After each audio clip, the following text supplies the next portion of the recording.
ॐ वसुदेवसुतं देवं कंसचाणूरमर्दनं देवकी परमानन्दं कृष्णं वन्दे जगद्गुरुं मूकं करोति वाचालं पङ्गुं लङ्घयते गिरिं যৎকৃপাতমহং বন্দে পরমানন্দমাধবম।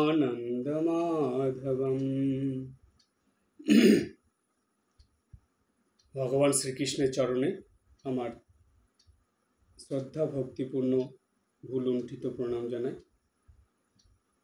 আমাদের ধারাবাহিকভাবে এই গীতার আলোচনা চলছে। আমরা গীতার আলোচনায় তৃতীয় অধ্যায়, যেটা ভীষণ গুরুত্বপূর্ণ, যেটা হলো কর্মযোগের অধ্যায়। দৈনন্দিন জীবনে কর্মের মধ্যে দিয়েই মানুষকে জীবনযাপন করতে হয়, কিন্তু সেই কর্মটা যোগে পরিণত করতে হবে।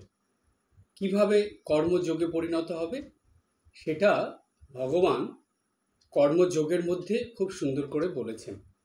যদি ভগবানের বলা এই পদ্ধতিগুলো, নিয়মগুলো দৈনন্দিন জীবনে কর্মের মধ্যে আমরা প্রয়োগ না করি বা সেইভাবে কর্ম না করি, তাহলে কি হবে? মানুষ যেই কর্মই করবে সেই কর্মের ফল অনুসারে তার সেটা কর্মভোগ হবে, সেটা কর্মযোগ হবে না। কিন্তু ভগবানের কথা মেনে কর্ম করলে সেটা কর্মযোগে পরিণত হবে। ভগবান সবসময় ভক্তের ভালো চান, সকল মানুষের মঙ্গল চান, কল্যাণ চান। তাই ভগবানের এই বলার উদ্দেশ্য হলো, কর্মযোগে যে কথাগুলো ভগবান বলেছেন, উদ্দেশ্য হলো যে ছোট বড় সকল রকম কর্মের মধ্যে দিয়েই মানুষ যাতে ক্রমাগত কর্মযোগের দিকে এগিয়ে যায়, অর্থাৎ কর্মের দ্বারা ঈশ্বরের সঙ্গে যুক্ত হতে পারে। এটাই হলো ভগবানের কর্মযোগে যে শ্লোকগুলো বলেছেন সেই তার মূল অর্থ। এইভাবে আলোচনা করতে করতে 30 নম্বর শ্লোক পর্যন্ত আলোচনা হয়েছে কর্মযোগের। আজকে আমরা 31 নম্বর শ্লোকের আলোচনার মধ্যে যাব। তার আগে গত যেই ক্লাসে আলোচনা হয়েছিল সেটা একটুখানি বলে নিয়ে নতুন আলোচনার মধ্যে প্রবেশ করব। 31 নম্বর শ্লোকে ভগবান বলছেন অর্জুনকে, এই অর্জুনের দ্বারা সমগ্র মানব জাতিকে ভগবান বলছেন। ভগবান বলছেন, ये मे मतम इदम नित्यम अनुतिष्ठन्ति मानवः श्रद्धावन्त अनसूयन्त मुच्यन्ते तेऽपि कर्मभिः। ভগবান বললেন যে আমার মত অনুসারে নিত্যদিনের কর্তব্য কর্ম অনুষ্ঠান করতে হবে, প্রত্যেকটা মানবকে এইভাবে করতে হবে। তো এইখানে একটা প্রশ্ন ছিল যে ভগবানের মত কি কি, তার মত অনুসারে যে কর্ম করবে সেই কর্ম সম্বন্ধে ভগবানের মত কি ছিল। তো সেইখানে বলা হয়েছিল বা আমি বলেছিলাম যে 5টা মতের কথা বলেছিলাম ভগবানের। প্রথমটা ছিল নিষ্কামভাবে সকল কর্ম করতে হবে, এটা প্রথম মত। দ্বিতীয় মত ছিল যে কোনো কর্মই উৎসাহ সহকারে করতে হবে, মনের ভিতরে উৎসাহ নিয়ে সেই কর্মটা সম্পন্ন করতে হবে। তৃতীয় মত ছিল কর্মফলের প্রতি ও কর্মের প্রতি আসক্তি শূন্য হয়ে কর্ম করতে হবে। কর্মফল এবং কর্ম দুটোর প্রতি আসক্তি শূন্য হতে হবে, হয়ে কামনা বাসনা শূন্য হয়ে কর্ম করতে হবে। 4 নম্বর মত ছিল যে ভগবানের প্রসন্নতার কথা ভেবে কর্ম করতে হবে, মানুষের প্রসন্নতার কথা ভেবে কর্ম না করে ভগবানের প্রসন্নতার কথা ভেবে কর্ম করতে হবে। আর 5 নম্বর ছিল সকল কর্মফল ভগবানের কাছে অর্পণ করতে হবে। নিত্যদিন সকাল থেকে রাত পর্যন্ত যে কর্ম আপনি করবেন সেই কর্মের ফল রাত্রে শোয়ার আগে ভগবানের চরণে অর্পণ করে দিয়ে তারপরে আপনাকে ঘুমাতে হবে। এই 5টা মতের খুব গভীর ব্যাখ্যা আমি করেছিলাম। আজকে তারপরের আলোচনায় যাচ্ছি। দ্বিতীয় লাইনে ভগবান বলেছেন এই শ্লোকে যে শ্রদ্ধাবন্ত অনসূয়ন্ত মুচ্যন্তে তেয়পি কর্মভিহি। এই কথার মানে হলো যে যারা বা যে সকল মানুষেরা শ্রদ্ধাবান ও অসূয়াশূন্য হয়ে আমার কর্ম নিষ্কামভাবে করবে, তারাই কর্মবন্ধন থেকে মুক্ত হয়ে যাবে। এই কথা জানার পর আবার প্রশ্ন আসে মনে যে ভগবানের মত অনুসারে কর্ম করব, কিন্তু সেই কর্মের জন্য দুটো জিনিস লাগবে। সেই কর্ম করতে গেলে কেমন মনোভাব লাগবে সেটা জানতে ইচ্ছে করে, কেন কর্ম করলেই হবে না, কর্মের পিছনে প্রধান হলো মনোভাব। ঠাকুর শ্রী রামকৃষ্ণদেব বলছেন কে কি করছে না করছে ভগবান সেটা দেখেন না, ভগবান দেখেন যে তার মনের ভিতরে কি চলছে, তার মনোভাবটা কি, সে কেমন মন নিয়ে কর্ম করছে সেটাই ভগবান দেখেন। তাই এই মনের ভাব কেমন হবে, কেমন মনের অবস্থা নিয়ে, কেমন মনের ভাব নিয়ে কর্ম করতে হবে, সেটা গীতাতে ভগবান পরিষ্কার বলে দিলেন। বেশি কিছু বললেন না, ভগবান দুটো কথা বললেন, দুটো জিনিস বললেন। প্রথম বললেন শ্রদ্ধাবান হতে হবে, শ্রদ্ধা সহকারে কর্ম করতে হবে, এবং দ্বিতীয় বললেন অসূয়া শূন্য হয়ে কর্ম করতে হবে। এই দুটো জিনিস ভগবান বলে দিলেন। এইবার আমরা এটা সাধারণ অর্থ বুঝে নিলাম, এর গভীর অর্থে যাব। শ্রদ্ধাবান হতে হবে, এই শ্রদ্ধাবানের প্রসঙ্গে যাওয়ার আগে আমাদের দ্বিতীয়টা বুঝে নিতে হবে, যেখানে ভগবান বলছেন অসূয়া শূন্য হয়ে কর্ম করতে হবে। এই অসূয়া শূন্য কথাটার মানে কি, অসূয়া কথার মানে কি? শাস্ত্রে বলছে গুণেষু দোষ আবিষ্কারণম অসূয়া ইতি উচ্যতে। বলছে গুণের মধ্যে বা অন্যের গুণের মধ্যে দোষ দেখার যে স্বভাব, তাকে বলা হয় অসূয়া। খুব গুরুত্বপূর্ণ কথা, খুব ভালো করে বুঝবেন এই কথাটা। বর্তমান সময়ে বেশিরভাগ মানুষের মধ্যে এই স্বভাবটা লুকিয়ে থাকে। অপরের ভালো মানুষ একদম সহ্য করতে পারে না।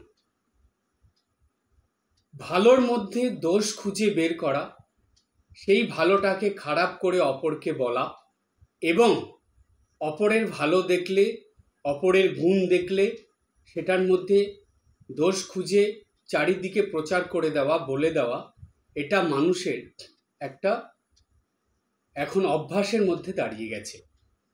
বেশিরভাগ মানুষ কি সংসারে, পরিবারে, সমাজে, কর্মক্ষেত্রে, সর্বত্র এইরকম মানুষের সংখ্যাই বেশি। কোনো কিছু তারা ভালোভাবে নেবে না, কারো ভালো জিনিস সহ্য করতে পারবে না, কারো ভালো গুণ তারা গ্রহণ করতে পারবে না। সব সময় তার মধ্যে দোষ খুঁজে বের করবে, ভালোর মধ্যে। এই কথাটা দেখুন, আজ থেকে বহু বছর আগে আমাদের মুনি ঋষিরা, কলিযুগে শুধু নয় সব যুগেই এটা ছিল। সত্যযুগ থেকে শুরু করে সত্যযুগ, ত্রেতা যুগ, দ্বাপর যুগ, এইবার যত যুগ এগিয়েছে এটার সংখ্যা বেড়েছে। কলিযুগে এটার সংখ্যা ভীষণভাবে বেড়ে গেছে। তাই এখানে শাস্ত্রের কথাটা যে গুণেষু দোষ আবিষ্কারণম, গুণের মধ্যে দোষ খুঁজে বের করা, এটাকেই অসূয়া বলা হয়। এই স্বভাবটা কেমন জানেন? এটা হলো একটা আসরিক স্বভাব। এই আসরিক গুণটা, এই আসরিক স্বভাবটা যদি মানুষের মধ্যে থাকে, জানবেন সেই মানুষের আর যাই হোক, আধ্যাত্মিক উন্নতি, মনের উন্নতি, মনের উচ্চ অবস্থা, মনের সেই উদার ভাব কখনোই আসবে না। সে এইরকম মনোভাব সম্পন্ন হলে তার জীবনে ভালো কিছু সব ধীরে ধীরে নষ্ট হয়ে যাবে। এই প্রসঙ্গে একটা খুব সুন্দর ঘটনা আপনাদের বলি। দেখবেন যখন বনের মধ্যে আগুন লাগে, বনের ভিতরে যখন আগুনটা লাগে, সেই আগুনটা সবার প্রথমে বনের মধ্যে ছড়িয়ে পড়ে।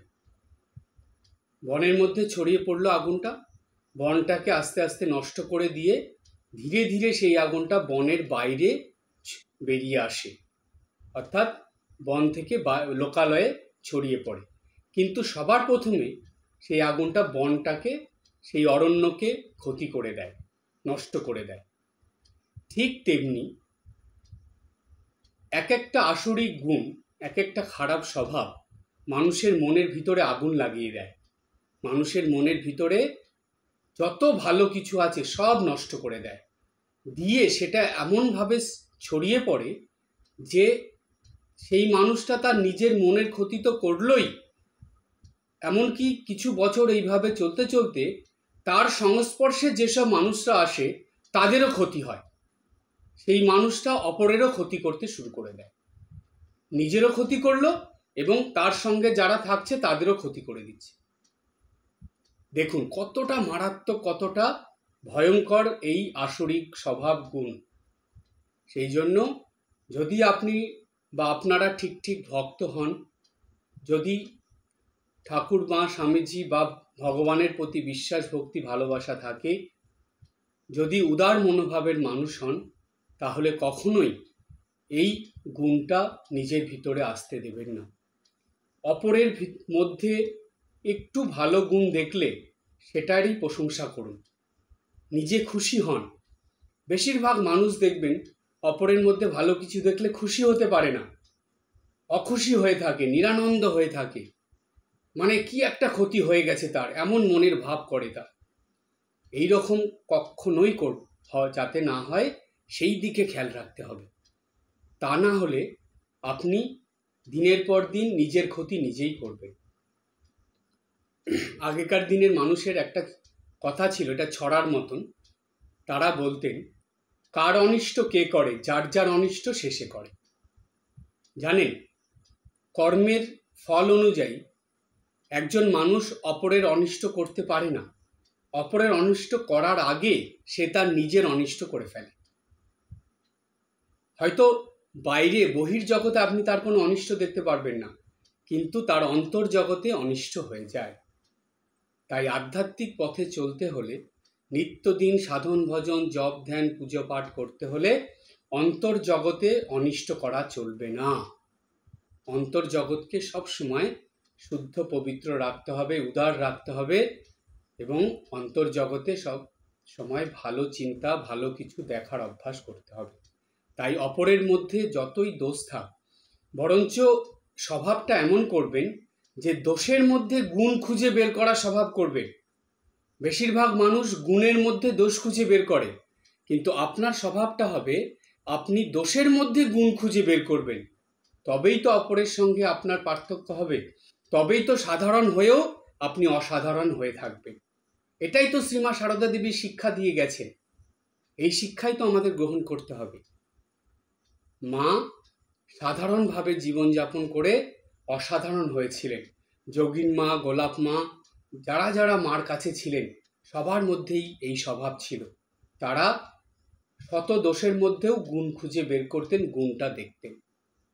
জানেন, এই স্বভাব যদি তৈরি করেন, দেখবেন সংসারে, পরিবারে, কর্মক্ষেত্রে, সমাজে, সব জায়গায় আপনার ভালো হবে, আপনার দ্বারা মানুষের উপকার হবে এবং আপনার জীবনে সুখ, শান্তি, আনন্দ ধীরে ধীরে বৃদ্ধি পাবে, অনেক বেড়ে যাবে। আপনি আগের থেকে অনেক ভালো থাকবেন, অনেক সমস্যা, অশান্তি, মনোমালিন্য এগুলো কমে যাবে। আর সর্বোপরি আপনার এই স্বভাবের জন্য ঈশ্বর প্রসন্ন হবেন এবং ঈশ্বরের প্রসন্নতায় আপনার জীবনের সামাজিক উন্নতি যেমন হবে, আধ্যাত্মিক উন্নতিও আপনার জীবনে হতে থাকবে। তাই এই একটা গুণের কথা ভগবান বললেন যে অসূয়াশূন্য হয়ে জীবনযাপন করতে হবে, কোনো কিছুর মধ্যে দোষ দেখা চলবে না। শ্রীমা সারদা দেবী জীবনের শেষ বাণী দিয়ে গেলেন, কি বললেন? যে যদি শান্তি চাও কারো দোষ দেখো না। কত বড় কথা দেখুন, ওই একটা কথার দ্বারা মা আমাদের জীবনের সুখ শান্তি আনন্দের পথ বলে দিয়ে গেলেন, উপায় বলে দিয়ে গেলেন। ওই একটা অভ্যাস করুন, আর কোনো কিছু দরকার নেই। এটাই শুধু অভ্যাস করুন যে আমি সব কিছুর মধ্যে গুণ দেখার অভ্যাস করব, দোষ দেখব না। মা বললেন দোষ তো মানুষ করবেই, দোষ তো লেগেই আছে, কিন্তু তার মধ্যেও গুণ দেখার অভ্যাস করতে হয়। দোষে গুণে মানুষ, এটাই তো নিয়ম। অপরে সবাই দোষ দেখবে, কিন্তু আমি কেন সবার মতন হব? আমার স্বভাবটা হবে আমি দোষের মধ্যে গুণ দেখার অভ্যাস করব। তবেই তো সাধারণের মধ্যে থেকেই অসাধারণ হয়ে উঠতে পারবো। তবেই তো দিনের পর দিন সামাজিক আধ্যাত্মিক দুদিকেই উন্নতি করে ঈশ্বরের সান্নিধ্যে পৌঁছতে পারব। তাহলে একটা গুণের মধ্যে কত কিছু আছে দেখুন। শুধু অসুয়া শূন্য হয়ে জীবনযাপন করতে হবে। শ্রীমা সারদা দেবীর কাছে সংকল্প করে নিতে হবে আমাদের যে মা, আমি কায় মনোবাক্যে আপ্রাণ চেষ্টা করব যাতে সব কিছুর মধ্যে গুণ দেখতে পারি, দোষ জানি কখনো চোখে না পড়ে। যদি কখনো ভুল ত্রুটি হয় তুমি আমাকে ক্ষমা করে দিও, যাতে দ্বিতীয়বার সেই ভুল আর না করি। বলেছেন কখনো মাকে এই কথা? চিন্তা করে দেখবেন তো একবার। বলবেন, প্রতিদিন মাকে এই কথা বলবেন, একদিন না, প্রতিদিন বলবেন। তাহলে দেখবেন যেমন চন্দন ঘষতে ঘষতে তার সুন্দর গন্ধ বেরোয়, তাই প্রতিদিন প্রার্থনা করতে করতে আপনার মনোভাব ঠিক তেমন হয়ে যাবে। আপনি সব দোষের দোষ আপনার চোখেই পড়বে না।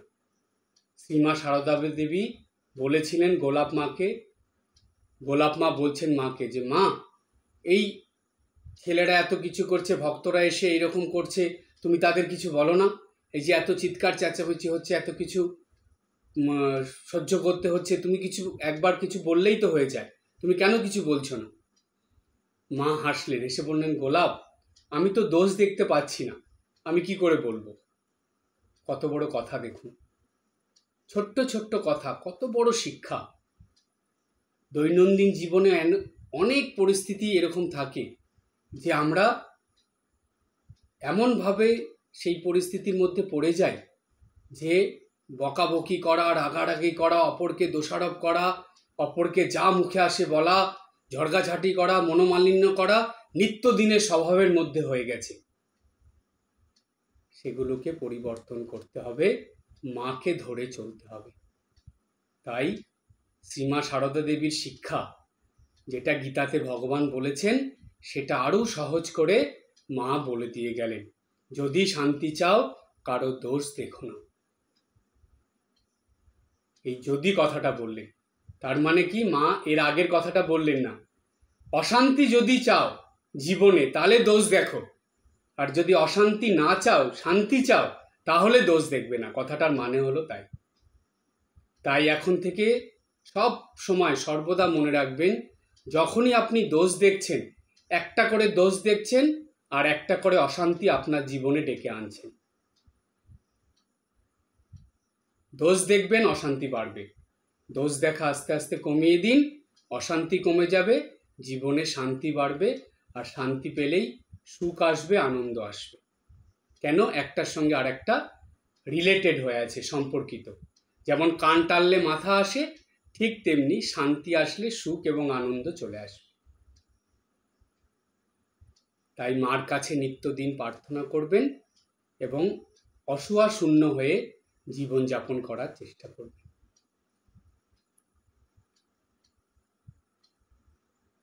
প্রথম গুণটার কথা আমরা পেলাম, যে এই গুণের দ্বারা মানুষ কর্ম করলে কর্ম যোগে পরিণত হয়, মানে সেই কর্মটা তাকে ঈশ্বরের দিকে নিয়ে যায়। কর্ম করার পিছনে মনোভাব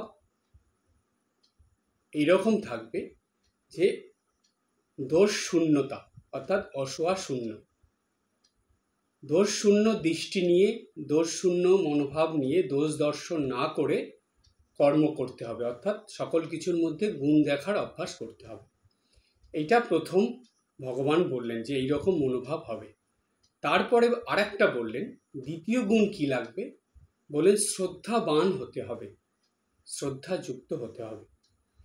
এটা তখনই একজন মানুষ ঠিক ঠিক শ্রদ্ধাবান হতে পারে যখন মানুষের মধ্যে থেকে দোষ শূন্যতা বা দোষ দেখার যে অভ্যাস সেটা যখন চলে যাবে, দোষ দর্শন করার যে গুণ, সেই খারাপ গুণটা যখন মানুষের মধ্যে থেকে অপসারিত হবে বা মানুষ যখন সেই গুণটা নিজের মধ্যে থেকে সরিয়ে ফেলতে পারবে, তখনই সেই মানুষটা ঠিক ঠিক শ্রদ্ধাবান হয়ে উঠতে পারবে।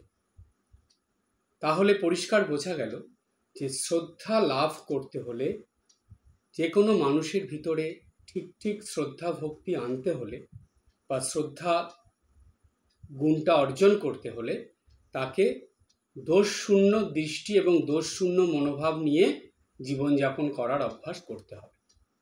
তবেই সে শ্রদ্ধা লাভ করতে পারবে। এই শ্রদ্ধা লাভ করে শ্রদ্ধাবান হয়ে কাজ অর্থাৎ কর্ম করতে হবে। দেখবেন বর্তমান সময়ে ঠিক বেশিরভাগ ক্ষেত্রে সব জায়গাতেই, সংসার, পরিবার, সমাজ, কর্মক্ষেত্র, সর্বত্র দেখবেন অধিকাংশ মানুষই শ্রদ্ধা নিয়ে কর্ম করে না।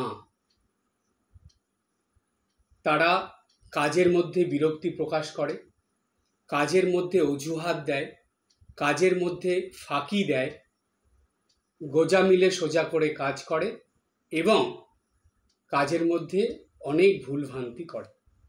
কেন এগুলো হয় জানেন? শ্রদ্ধা নেই বলে এই রকম ধরনের কাজ হয়, ছোট বড় যে কোনো কাজ। এটা পরিষ্কার আমাদের মনে রাখতে হবে, ছোট বড় যে কোনো কাজ ভালোভাবে করতে হলে, সুন্দরভাবে কাজটা করতে হলে, ঠিক ঠিক কাজ কর্ম করতে হলে এই শ্রদ্ধা ভীষণ প্রয়োজন। শ্রদ্ধা ছাড়া কোনো কাজ ভালোভাবে হয় না। আপনি সকালবেলা ঠাকুর ঘরে যাবেন, প্রার্থনা করবেন, জপ ধ্যান করবেন, তাতেও শ্রদ্ধা দরকার। নিত্য পূজা করবেন, তাতেও শ্রদ্ধা দরকার। সংসারের কাজকর্ম ভালোভাবে করবেন, তাতেও শ্রদ্ধা দরকার। যা করুন না কেন, আপনি লোক ব্যবহার করবেন, মানুষের সঙ্গে কথাবার্তা বলবেন, আপনার আচার আচরণ ব্যবহার সব কিছুর মধ্যে এই শ্রদ্ধাটা ভীষণ দরকার। সেটা যদি না থাকে, জানবেন আপনার এই কর্মগুলো, প্রত্যেকটা কর্ম আপনাকে বন্ধনে ফেলবে, প্রত্যেকটা কর্মের ফল খারাপ হবে, আপনার জীবন ধীরে ধীরে নষ্ট হয়ে যাবে। তাই ভগবান শুধু দুটো গুণের কথা বললেন, যে প্রত্যেকটা মানুষকে এই দুটো গুণ অর্জন করে কর্ম করলে তবেই সে কর্মবন্ধন থেকে মুক্ত হতে পারবে। আর যে কর্মবন্ধন থেকে মুক্ত হয়ে যায় তার আর জন্ম হয় না। কেননা জন্ম মৃত্যু কর্মবন্ধন থেকেই হয়। যখন কর্মবন্ধন থাকে না, তখন জন্ম মৃত্যুও থাকে না। তখন সেই মানুষটা মুক্ত হয়ে যাবে এবং চিরদিনের মতন ঈশ্বরের কাছে স্থান পাবে। তখনই সে ঈশ্বর দর্শন করতে পারবে। তাই কত গুরুত্বপূর্ণ এই দুটো গুণ দেখুন। এই দুটো গুণই হলো দৈবী গুণ। একটা হলো অসূয়া শূন্য অর্থাৎ দোষ দর্শন না করা, এই গুণটা।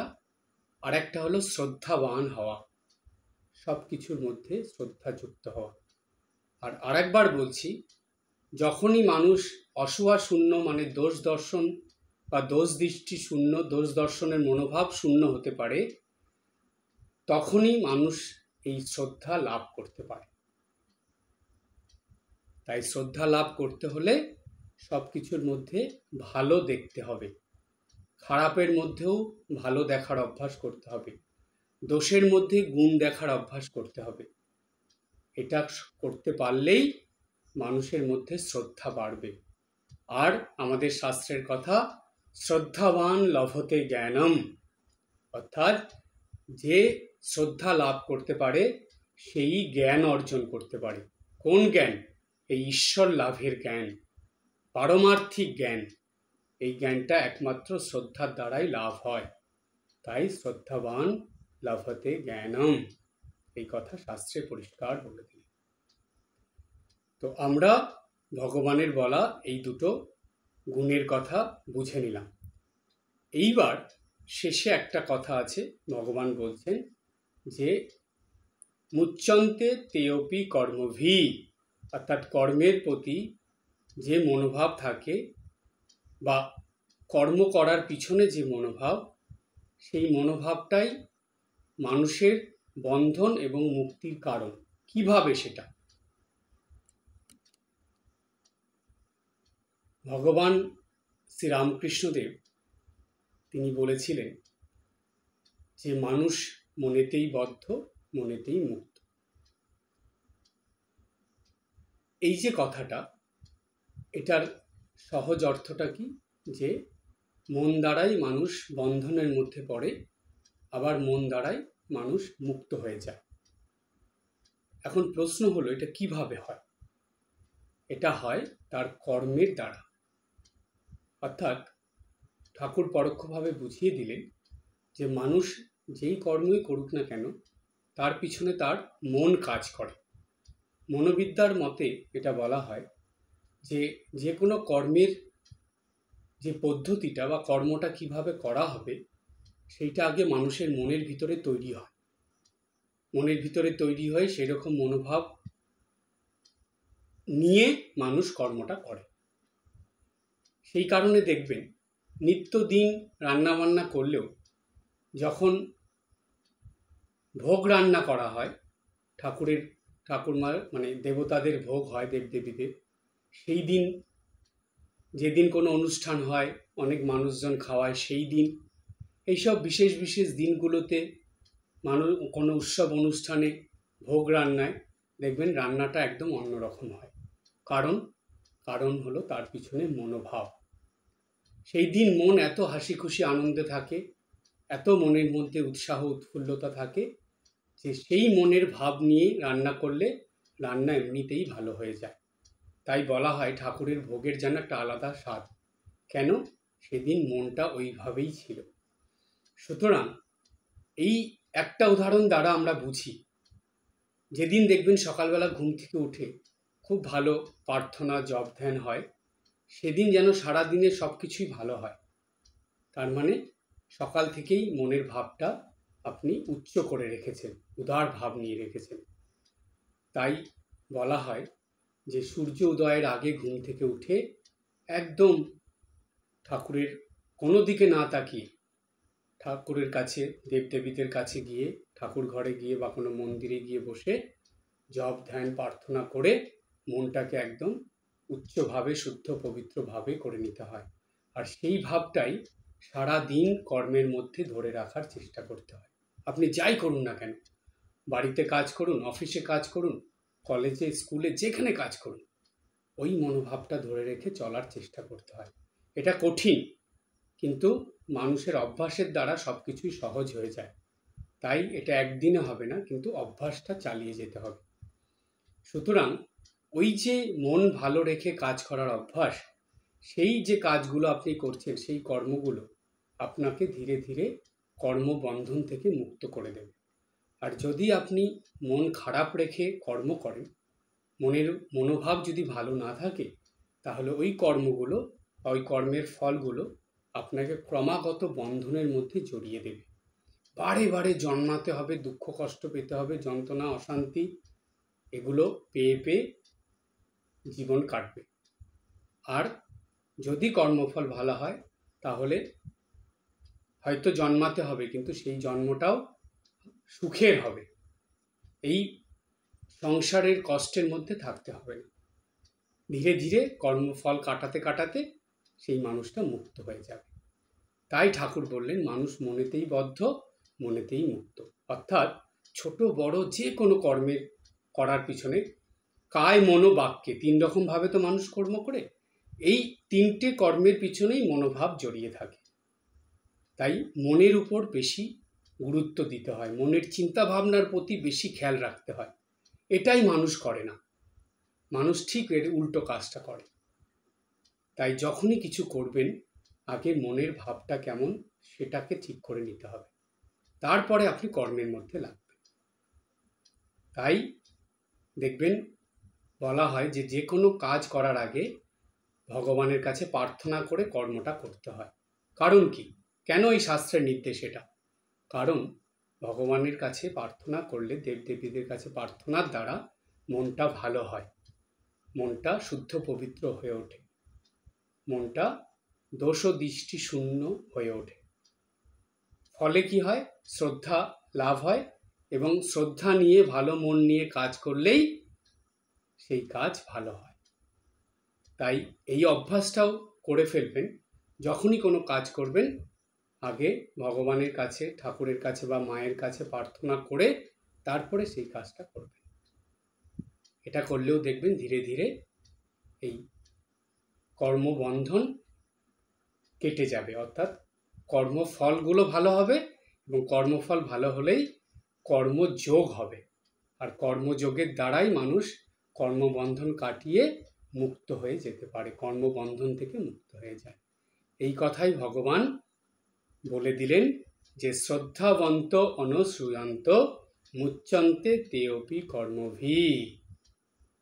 এত গভীর অর্থ এই ভগবানের এই কথার মধ্যে লুকিয়েছিল। আজকে আমরা সেটা বুঝে নিলাম। আজকে এই পর্যন্ত। সবাই ভালো থাকবেন, হাসি খুশি আনন্দে থাকবেন। ওম শান্তি শান্তি শান্তি। হরি ওম তৎসৎ। শ্রীরামকৃষ্ণার্পণমস্তু।